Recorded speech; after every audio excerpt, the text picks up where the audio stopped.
yeah, episode Aigis is pretty dope. I think you should give it a shot. Okay, I know what I said. The episode Aigis was good and everything, but no. This is not a fun DLC for a casual player. This is only for people who like being destroyed several times and seek revenge. This is my revenge story on episode Aigis. The more I kept playing, of course this DLC got easier, but with each boss, it felt like it got difficult. Having no weakness to cheese was just the first of many deadly sins any Persona player has felt several times during the last few floors, especially the Golden Hand. Or this big blob, he ain't such a small shadow no more. It's the equivalent of a buff Jack Frost but buff Shadow. Someone make it please. I knew from the start with every death I endured, I needed to get strong so I could destroy anything that comes at me, for the most part anyway. So I grinded many silly little greedy shadows until I could finally start growing the real Grim Reaper. Now most people would have went insane by this point, but I assure you, things were under control, despite running around aimlessly in this abyss of time trying to find this answer. I slowly began to reason that Aigis' ass is truly the answer we were looking for. Anyway, after grinding many Grim Reapers, sorry Mori, I had to burn some bread summoning Lucifer, Messiah, and Orpheus Telos. Truly, Aigis had burned some bread at this point.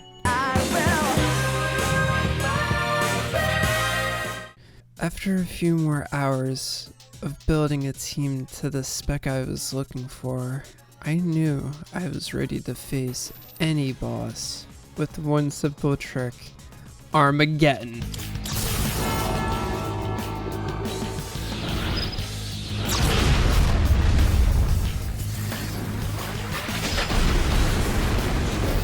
Okay, for real, I thought I was missing some of the story as I beat Shadow Makoto too fast, which made me miss some of this side dialogue and what Shadow Makoto could do, which was interesting, but I still kicked his ass regardless of him summoning my party's personas. Ooh boy! Which luckily, he didn't summon any of my personas I had, or it would have been not possible for me to progress. So after this point, thinking my party was absolutely stacked, I still struggled quite a bit, surprisingly on the teammate boss battles.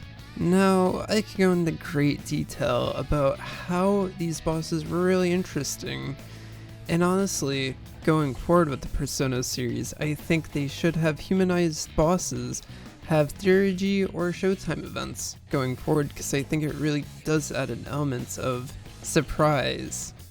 Because it's the equivalent of flipping a coin, right? If you don't have Enduring Soul, you don't know if you're gonna live or this will be truly your last surprise. With that being said, absolutely screw Ken for party healing. And where the hell did Yukari and Akihiko learn Maggie Dolan? I almost wonder if Elizabeth was giving them to him backstage, being like, yo guys, I got this crazy ability, wanna try it? Then they don't have it after the battle, which would have made them 10 times more useful. Overall, I really like the fights. I think I'm missing footage for one of them. Sorry. Did I mention yet? I did all of Elizabeth's request. Now, just a side tangent here about this specifically. If you sell the treasure in any of the floors before that request is granted, that does not count. You have to re-grind for that material from that specific Mana door shadow. It's just as mainly infuriating because maybe have an item that can't be sold as the item that you want, Elizabeth. Either way though, I did end up completing all of her requests. And then I went through the Mana door that appears in the Desert of Time.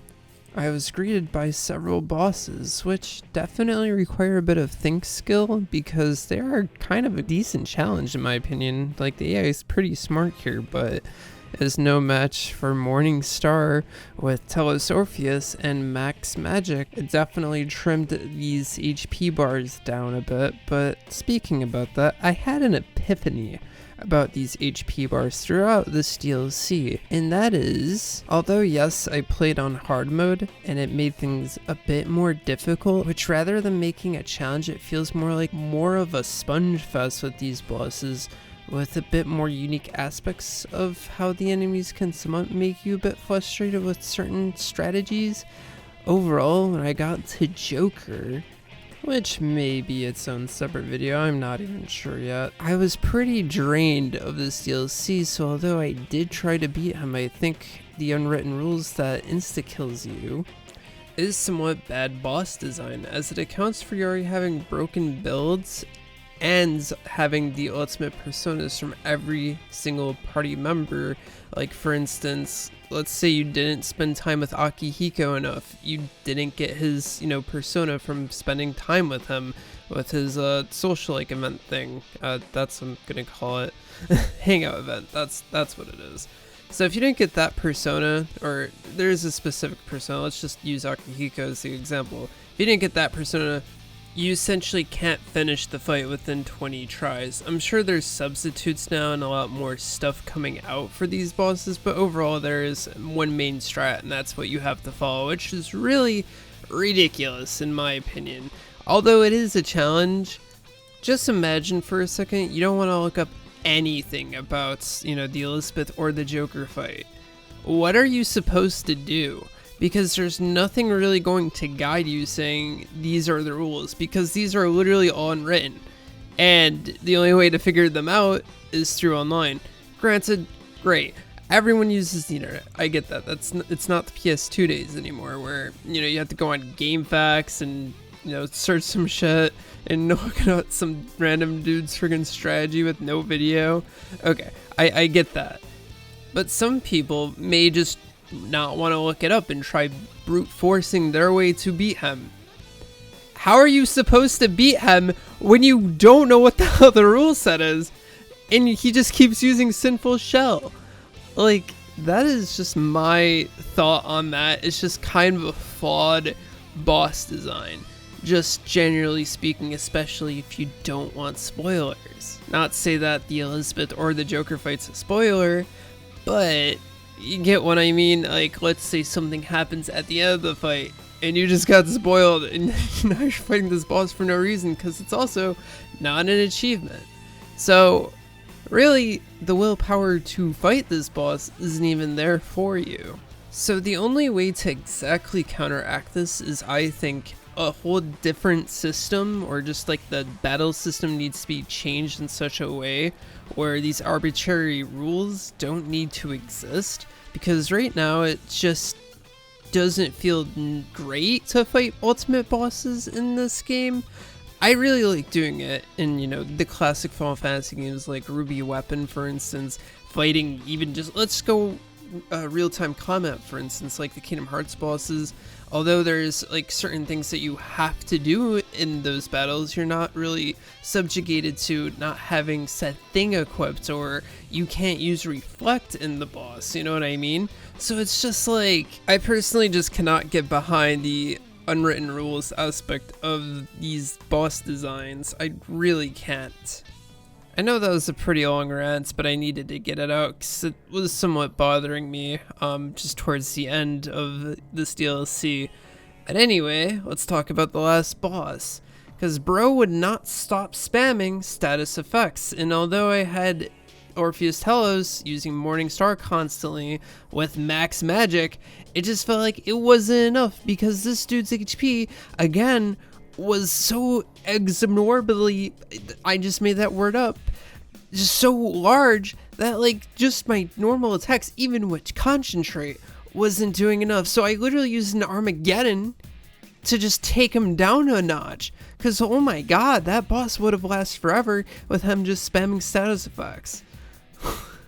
So like I said, I just think they counted for people using Armageddon, but at the same time, that screws over the boss fight to some extent, because now they just have really large HP bars. Like, what am I supposed to do? Now, granted, Nyx, for instance, was a pushover after using Armageddon on his last phase. I will completely admit that. But I don't know. I just felt rather he had too much HP to an extent. Overall, I had fun with this good challenge doing hard mode for the first time with this DLC. Even though I was dragging my feet by the end, I just mainly wanted my revenge on the game overs that I had endured at the start of it.